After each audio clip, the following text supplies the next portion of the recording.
கள்ளச்சாராயம் மரணம். இத்தகைய இழப்பு நம் முன் கோர கொடூர முகம் காட்டுகிறது. நடிகர் ராமராஜன் அவர்கள் உருக்கமாக வீடியோ ஒன்றை வெளியிட்டிருக்காரு. வாங்க என்ன தகவல் என்ன செய்தின்னு இந்த வீடியோவில் முழுமையாக பார்த்து தெரிஞ்சுக்கலாம். அதுக்கு முன்னாடி நம்ம சேனலை முதன்முறையாக பார்க்குறீங்கன்னா சப்ஸ்கிரைப் பண்ணாதவங்கெல்லாம் சப்ஸ்கிரைப் பண்ணிக்கோங்க. பெல் பட்டன் சிம்பிள் அமைக்கி நம்ம சேனலோட நோட்டிஃபிகேஷனை எனபிள் பண்ணிக்கோங்க. நாங்கள் போடுற வீடியோ பார்த்தீங்கன்னா உங்களுக்கு உடனுக்குடனே வந்து சேரும். கள்ளச்சாராயம் மரணம். கள்ளக்குறிச்சியில் கள்ளச்சாராயம் குறித்து இதுவரை 50க்கும் மேற்பட்டோர் உயிரிழந்து போயிருக்காங்க. பலருமே ஆபத்தான நிலையில மருத்துவமனையில சிகிச்சை பெற்று வராங்க. இந்த சம்பவம் ஒட்டுமொத்த தமிழகத்தையும் புரட்டி போட்டு பெரும் துயரத்தில் ஆழ்த்தியுள்ளது. இந்த சம்பவத்திற்கு பலருமே கண்டனம் தெரிவித்து வரும் நிலையில நடிகர் ராமராஜன் இது தொடர்பாக அறிக்கை ஒன்று வெளியிட்டுள்ளார். கள்ளக்குறிச்சி மாவட்டம் கருணாபுரம் பகுதியில் கள்ளச்சாராயம் குடித்து ஆண்களுடன் பெண்களும் மரணிப்பது, தாய் தந்தை என 2 பேருமே இழந்துவிட்டு குழந்தைகள் கண்ணீர் விடுவதை பார்க்கும்போது நெஞ்சே பதபதைக்கிறது. கள்ளச்சாராயம் குடிக்க பலருமே வாந்தி, மயக்கம், தலைவலி, வயிறெரிச்சல் பாதிக்கப்பட்டு மருத்துவமனையில் அனுமதிக்கப்பட்டு அவருக்கு சிகிச்சையும் அளித்து வருது. இது ரொம்பவே மனம் உடைந்து போயிருக்கிறது. கள்ளச்சாராயம் குடித்து உயிரிழந்த குடும்பத்தினருக்கு தலா 10 லட்சம் ரூபாய், மருத்துவமனையில் சிகிச்சை பெற்று வருவோருக்கு தலா ரூபாய் 50,000 நிவாரணம் வழங்கவும் முதல்வர் ஸ்டாலின் உத்தரவிட்டுள்ளார்.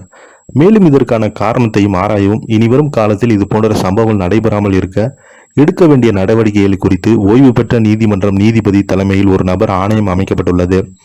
இந்த மரணத்திற்கு மெத்தனால் கலந்த சாராயத்தை குடித்ததுதான் பலருமே உயிரிழப்பதற்கு காரணம் என்பது முதற்கட்ட விசாரணையில் தெரிய வந்துள்ளது. அடுத்து பக்கத்துக்கு மேற்பட்ட காவல்துறை அதிகாரிகள் அதிரடியாக பணி நீக்கம் செய்யப்பட்டுள்ளது. இந்த கொடூர சம்பவம் குறித்து அரசியல் கட்சி தலைவர்களும் பிரபலங்களும் எனவே பலருமே தங்கள் கண்டனத்தையும் தெரிவித்து வராங்க. அந்த வகையில நடிகர் ராமராஜன் குறித்து அறிக்கை வெளியிட்டிருக்காங்க. 50 மரணங்கள் என்பது ஒரு சின்ன கிராமத்தில் நினைத்து பார்க்க இயலாதவே இல்லை. கிராமங்களில் ஒரு மரணம் என்றாலே அத்தனை வீடும் சோறு பொங்காது, சாப்பிட முடியாது, அத்தனை பங்கெடுக்கும். இந்த 50 வீடுகளில் அதன் சொந்த பந்தங்கள் எப்படி துயரம் கொண்டிருப்பாங்க என்பதை நினைத்து பார்க்க முடியல. என்னால் கொரோனா கொத்து கொத்தாய் அள்ளிய மரணங்கள் போல் இந்த கள்ளச்சாராய சாவு எண்ணிக்கும் பயப்படுத்தி கொண்டே இருக்கிறது. இழப்பு நம் இயல்பாக சந்திப்போம், ஆனால் இத்தகைய இழப்பு நம் கண் முன்னாலே கோர கொடூர முகம் காட்டியிருக்கிறது. மனிதர்களை குடி எப்படி கொள்கிறது என்பது நிகழ்கால பாடமாக நிகழ்த்துகிறது.